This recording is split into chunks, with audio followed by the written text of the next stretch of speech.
السلام عليكم، يا رب تكونوا بخير. الفيديو ده هنعمل مع بعض الماتيلدا كيك. الكيك دي يا جماعة بجد طعمها خطير، واي حد بيحب الشوكولاتة هيتبسط قوي بيها. الكيك دي من جوه كده يعني فادجي قوي وطرية قوي ومختلفة عن اي كيكة انتوا جربتوها. طبعا المكونات كلها هكتبها لكم في الديسكريبشن بوكس، ويلا بينا نبتدي. هنبدأ الاول ان احنا نجهز الدقيق، نحط عليه المكونات الجافة بتاعتنا، البيكنج صودا والبيكنج باودر والملح، وهنقلبهم مع بعض ونسيبهم على جنب.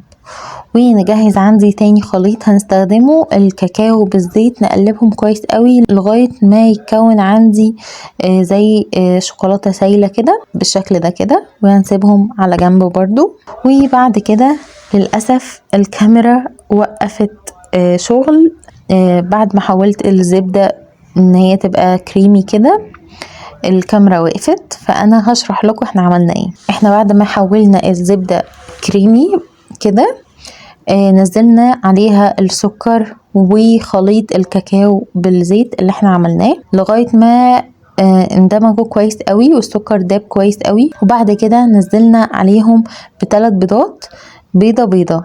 تمام. زودنا مع البيض ده الفانيليا. بعد كده بدأنا ان احنا نجيب الخليط بتاع الدقيق ونزلنا منه شوية زي ما انتوا شايفين. انا بنزله على مرحلتين، الاول مرحلة وبحاول ان انا بس اقلب المكونات كلها مع بعض على اساس ان انا اتأكد ان تحت ما فيش حاجة مترسبة تحت يعني.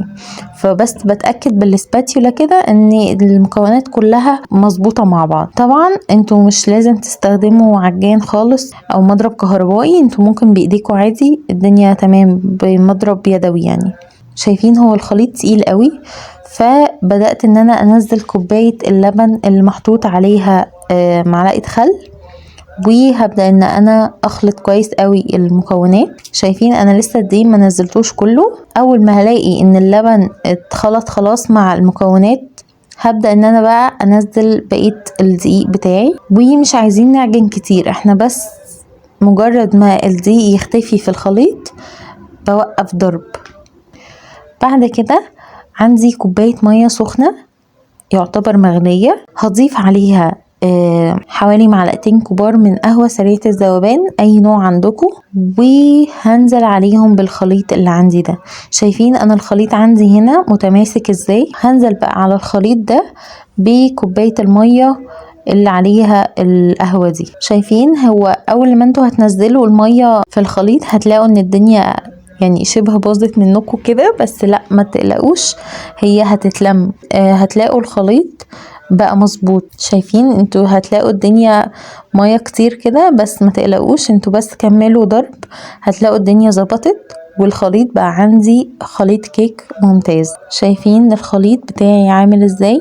انا بس بالسباتيولا كده بتأكد ان تحت الدنيا مظبوطة، كل المكونات عندي مخلوطة مع بعض. هنحاول بقى ان احنا نقسم الخليط ده على صينيتين قد بعض. انا هنا يعني كان عندي صينيتين مش شبه بعض بس قد بعض.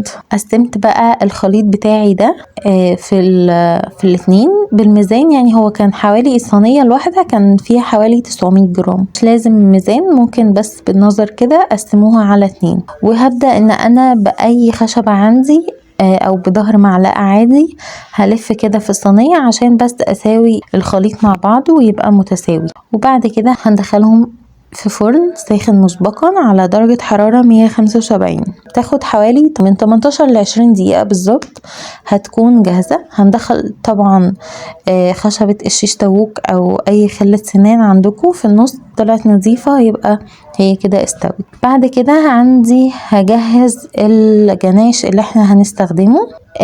كان عندي حوالي كوباية الا ربع من الزبدة، عليها كوباية شوكولاتة وربع كوباية كريمة.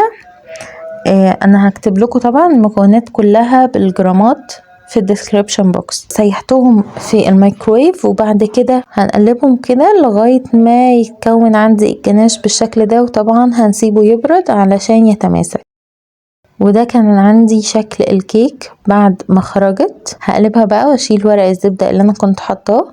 شايفين شكلها لذيذ قوي ازاي. وهنا بقى احنا المفروض نسيبها تبرد خالص، يعني المفروض نسيبها كمان في التلاجة علشان نتأكد ان هي بردت خالص، بس انا كنت مستعجلة فسبتها بس بره حوالي ساعة كده، فكانت لسه دافية. فللأسف هو الجناش من جوه خلاها فضي اكتر، بس ده ما اثرش على طعمها. يعني انا بقول لكم على اساس ان انتوا لو عايزين تبقى بيرفكت فتسيبوها في التلاجة ما لا يقل عن ساعتين علشان تتأكدوا ان هي بردت تماما تماما، وبعد كده تبدأوا ان انتوا تشتغلوا. انا هنا كنت مستعجلة فحطيت الجناش على طول، بعد كده حطيتها في التلاجة على اساس ان الجناش يتماسك تاني. حطيت كده الجناش في النص زي ما انتوا شايفين، وبعد كده هحط الكيكة التانية عليها، وهبدأ ان انا بالجناش الباقي هغطي الكيك كلها من فوق ومن الجناب. وهي يعني احسن حاجة فيها ان يعني التزيين بتاعها ان انتوا بس تعملوا كده تموجات كده على السطح بتاعها فبيبقى ده شكلها.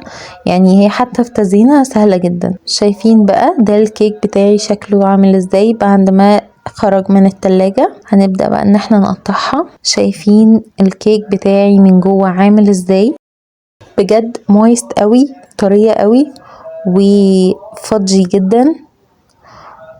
وشايفين الطبقات بتاعتها بجد لذيذة قوي.